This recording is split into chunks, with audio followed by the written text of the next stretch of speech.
Welcome to the Care Right podcast, your go-to resource for all things elder care. Guiding us through this journey is Annalee Kruger, the founder of Care Right Incorporated, and she has been steadfastly supporting families across the United States. Each episode brings you expert insights, innovative strategies, and practical advice, ensuring that you're well equipped to provide the best possible care for your loved ones. Expect to gain valuable knowledge, learn from real-life stories, and get inspired to take action in your own caregiving journey. So buckle up as we dive into an in-depth discussion of elder care planning and together embrace the journey of caring for aging loved ones on the Care Right podcast. Welcome back to the Caregiver Crisis Care Right podcast. I'm Annalee Kruger, owner of Care Right Incorporated. We work with families across the country developing customized aging plans, which gives the family caregiver their life back, because now they don't have to worry about what's going on with mom and dad, what care options are available to them. You can just be the son and the daughter again. You don't have to be the care patrol, the care coordinator, and all that patient advocacy. We help take care of all of that on behalf of our clients. So we have attorney Ed Wollman back on our show today. This is our fourth. This is a series of 4, and I'm excited to talk with you today, Attorney Wollman, about just difficult conversations. Let me back up. Attorney Wollman is here in the Naples, Florida area. So some of the things that we're going to talk about might be him specific, like your firm specifically as well, but also just kind of in a overview of kind of what Florida law as well. So the question I always get asked is, when is a good time to start having these conversations about, the what ifs of aging? My rule of thumb is always like right now, like a year ago, we should have started having these conversations.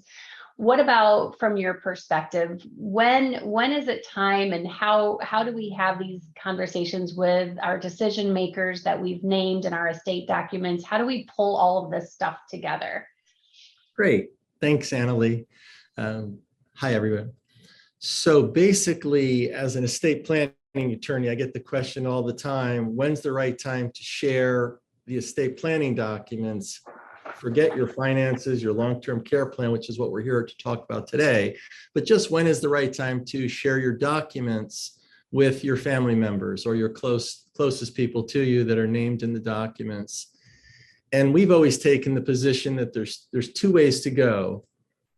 The one that's most common is it's really not anybody's business yet. You don't want to open up that can of worms. So wait until after you're 75 years old, wait until you need to share with them, but give them my card or our firm's card so they know where to reach us, because you've given us the permission to speak with them. Secondly, the other side of the coin is, well, maybe it's better to share with them the documents now so they can anticipate what's going to happen, like which family member is named to be in control of healthcare decisions, which family member is in charge of financial decisions. And the answer is, if you don't share with them your finances and you don't share with them how the documents work, it's kind of empty that they see these complex legal terms called legalese, but they don't really understand how the money flows. So on that note, Annalee, the way we work in tandem with you is, when we're ready to have the conversation, it should be a group conversation where we actually do a flow chart. We make it into a PowerPoint, we bring the family in and we go through it with the family as exactly how things are going to go. Most clients don't want to do that until they're much more mature, because they don't really feel like disclosing all that confidential information. I would turn the mic back over to you on the healthcare issue. As we talked about in the last 3 presentations, you usually are not brought in, as you said, unfortunately, until there's crisis. Mm-hmm. And we've concluded that you need to plan early and plan often, because these are really difficult subjects even to talk to yourself about. Like, am I going to stay here? Am I going to go live with one of my children? Am I going to go to assisted living here or a continuum of care a continual care retirement community here, or am I going to find one up north near one or more of my family members? So Annalee, we're going to talk today about finances, when it's the right time to share the financial information with the family members. And I know you normally are not brought in until crisis, but you have a whole program called the planning process. Part of the financial planning process is this elder care process.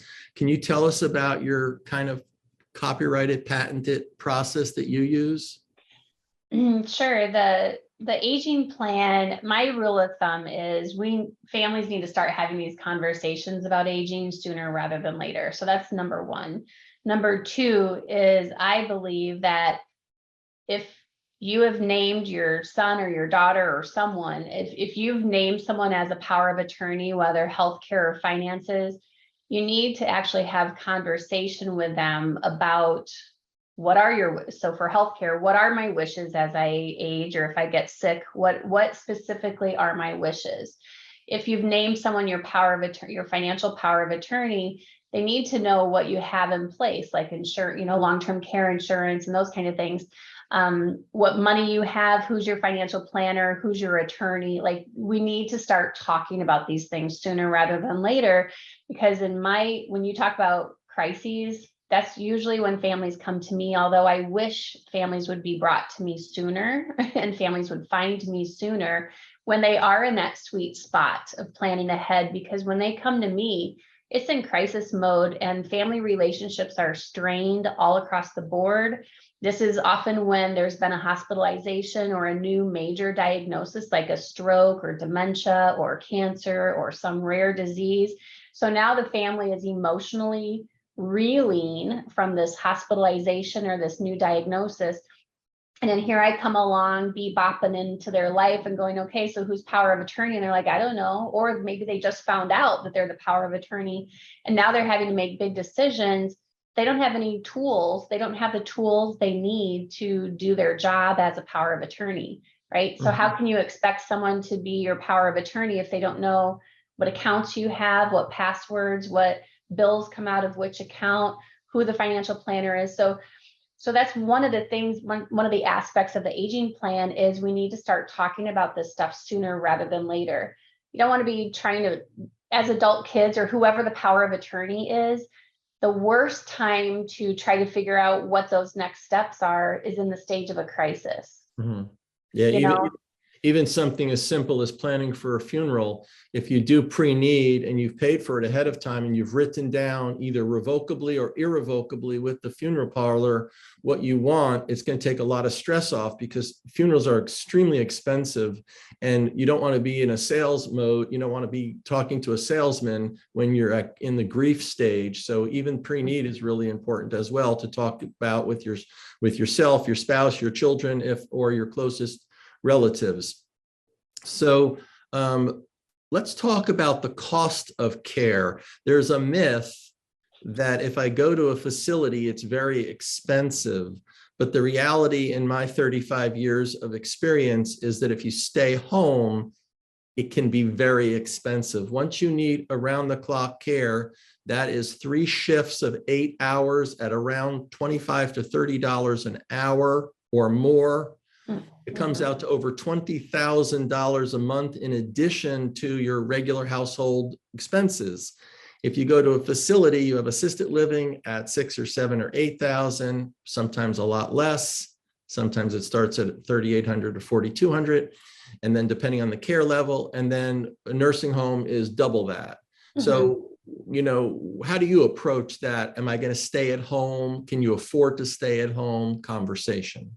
Yeah, so that's so in our aging plan packages and our crisis management packages, it is me facilitating their family meetings so that they can make informed decisions, because oftentimes families assume that someone else is going to pay for this care, right? They think, oh, Medicare is going to pay for everything. Well, no, it's not. Or somehow it's just magically going to get paid for. No, how you pay for care is private funds, your savings, your checking account, long-term care insurance, or a life insurance hybrid, VA benefits, reverse mortgage for those that may or, that may be a fit for.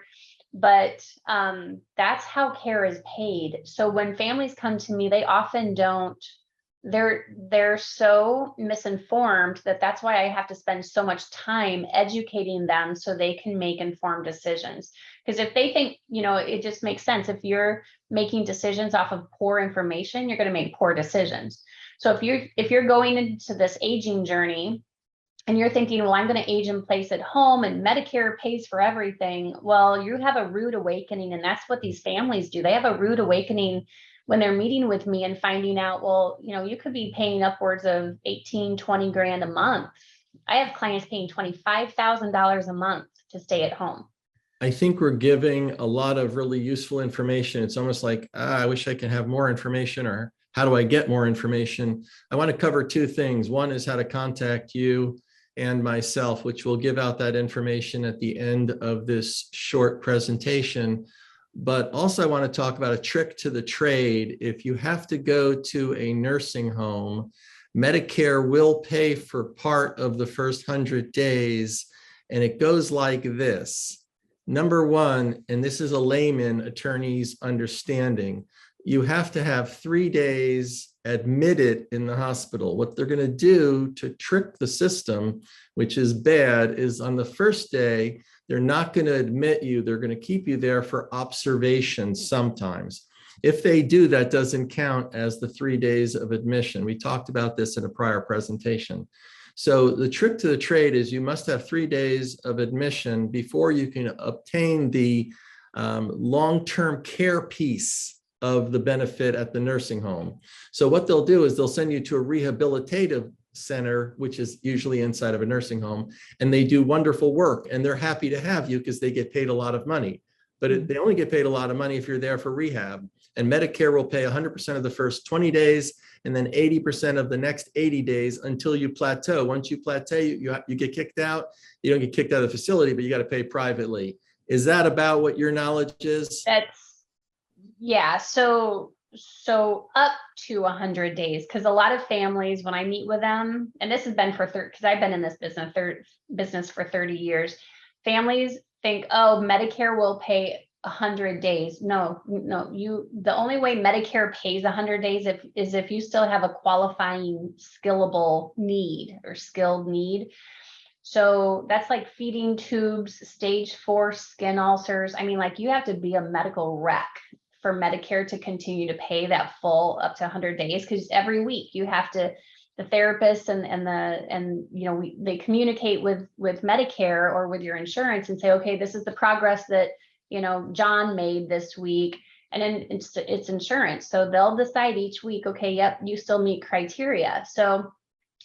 So that's one thing. And when we talk about a qualifying hospital stay, you're absolutely right. You have to make sure, if it's you that you're advocating for you, or if it's your family member you're advocating for, you absolutely need to find out if you are admitted or if you're in observation status, because Medicare looks at the midnight rule. So your head has to be in bed, of the hospital bed, 3 consecutive midnights on admission status, because if you're not, then they say, well, you need to go to rehab. You pay for rehab out of pocket. That can be $500 a day. So why this is all interesting, because it's kind of an aside, is just to know that rule and remember that rule. Because a lot of times what people want to do out of guilt and necessity and an appropriate ethical moral judgment, they want to bring their spouse or their significant other or their parent home. And what we're saying is, if there is going to be a necessity to go into a facility on a long-term basis, one of the ways to get into these facilities that are usually full is to go in under the rehab, under the Medicare benefit, under rehab. You get in there and then you stay, you do not come home. So if the person is capable of coming home, whether it's yourself or your family member, that's fine. But if they're already cognitively very impaired and very sick, and you're going to have a tough time taking care of them at home, the hardest thing to do is leave them there with obviously the appropriate level of care, and even you can pay for extra care if you want. to have extra people there sitting with them. So, but you really want to talk to your advisors, your attorney, your financial advisor, your care coordinator about, hey, what am I supposed to do now? I'm freaking out, I'm emotional, and I don't want to leave my spouse in this facility, but you might be best off to get the best care to not bring them home, because it's going to be covered for a while. Then if you have insurance, long-term care insurance, you're going to have to make sure that the long-term care insurance kicks in, because there's qualifying conditions. Usually you have to not be able to do 2 of 6 daily activities of daily living: toileting, feeding, taking your medicine, showering, Dressing, walking, etc. So you really need good advice at that time, and that's financial, because that's going to affect you financially. And then in terms of Medicaid, a lot of people think that, well, we'll get Medicaid. Medicaid will pay for it. Medicaid is for when you run out of money. Medicare is when you're a senior. So Medicaid is for theoretically people who have lesser means, and Medicare is for all seniors. So the Medicaid benefit is available for some of you, and there are ways to obtain it, but there's several rules that you have to know, which we're not going to cover today in detail. Just realize you cannot be giving money away for 5 years prior to obtaining the Medicaid benefit. So if you think you're going to be able to kind of shelter your money by giving it away, you must do it with an elder law consultant.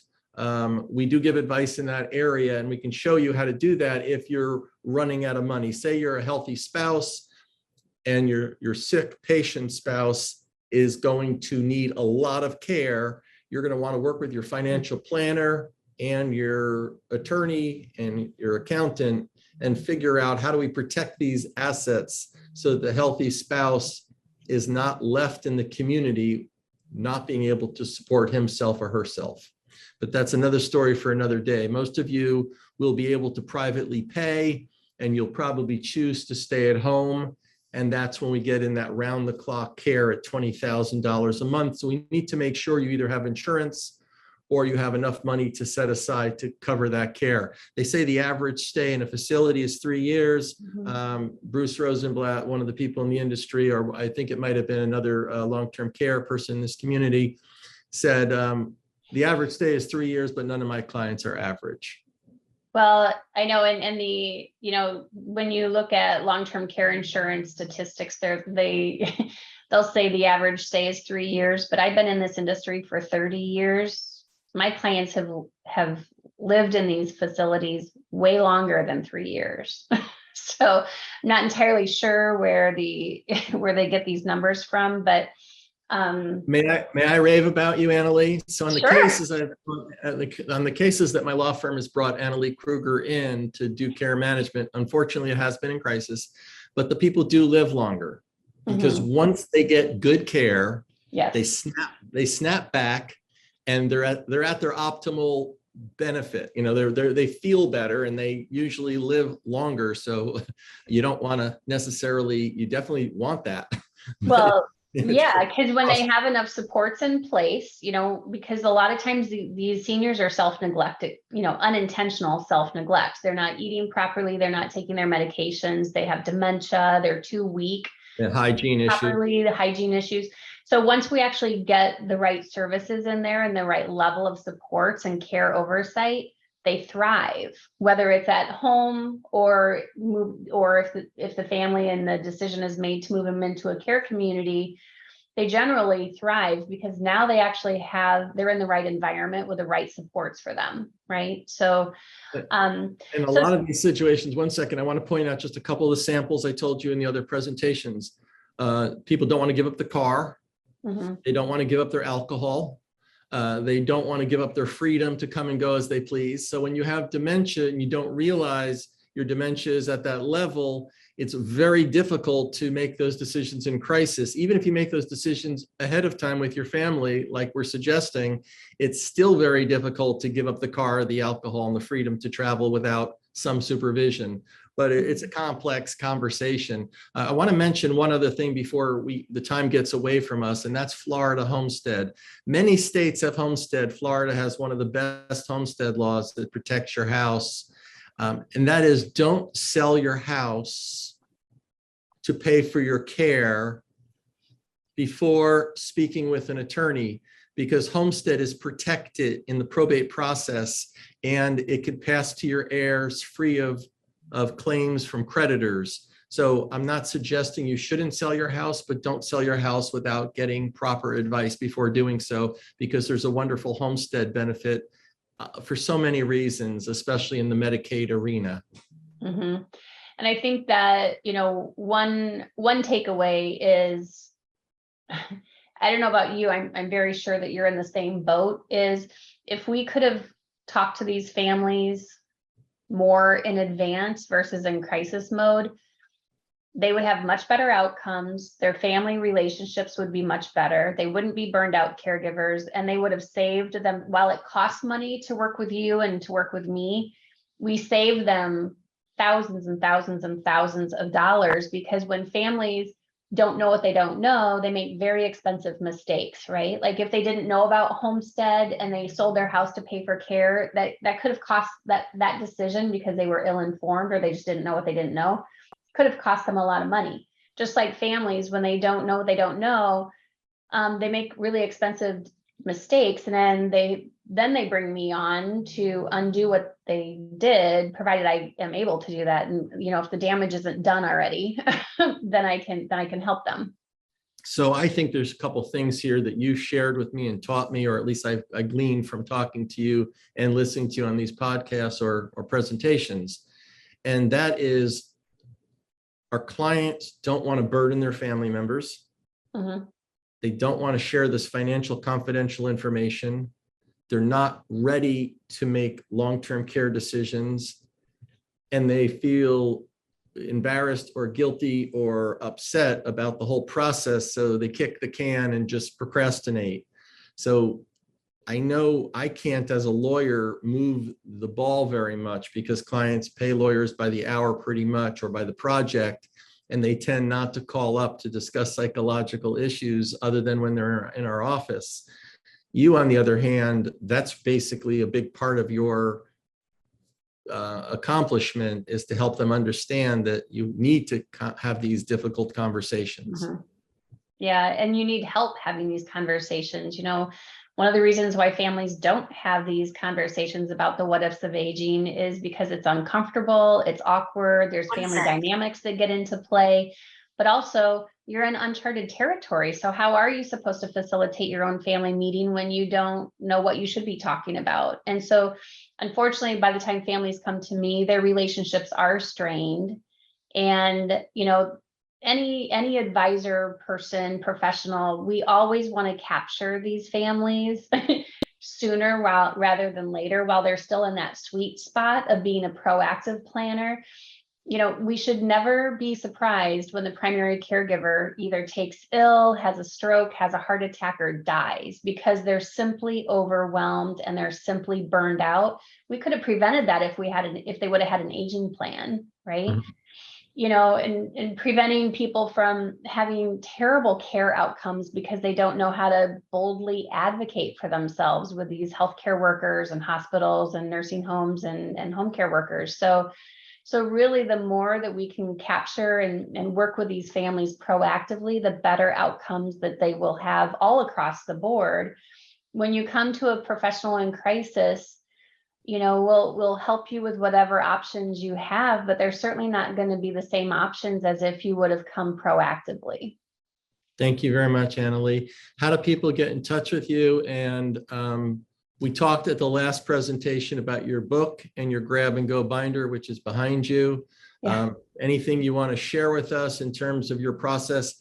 Do they come in for an initial consultation, especially when they're not in crisis? How do they sign up for the initial consultation? And how do you work with the financial advisor and the attorney in that process? Yeah, it's definitely a collaborative approach. So it seems like it's kind of a new concept for some professionals of working together as a collaborative approach. But all families come to me with a 30-minute consult, right? So no matter if you're crisis or you're not, because the reality is families are in crisis, but they don't know they're in crisis. So we offer a 30-minute complimentary consult. You can book that directly on the website, which is carerightinc.com. So you can book a 30-minute consult directly on the website. I've got 3 to 5 people on the engagement team, so you'll be able to get in like right away for your consult on Zoom.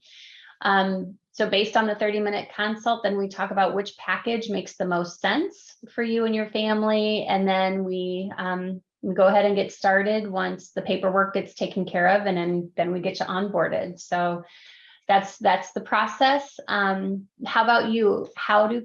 What's the best way for families if they want to learn more about your services? How is the best way for them to reach you? So as an attorney, a lot of the people that are on listening to this are already clients, but as an attorney, we usually have an initial consultation just to see if there's a good personality fit. We find out what's going on in your life, what you already have in place, what's working, what's not working, and we make long-term suggestions. And I'll touch on all this stuff we talked about today, just in passing. But then once we find out that we're a good fit, we'll send an engagement letter for that particular matter. You get to decide whether you want to go forward or not, and you can go forward. Contacting us, I would suggest you just call the office, 239-435-1533, 239-435-1533. But also we have tremendous amount of articles and information on our website, probate-florida.com, and you can check out one of our 6 attorneys. We pretty much have an attorney for all things.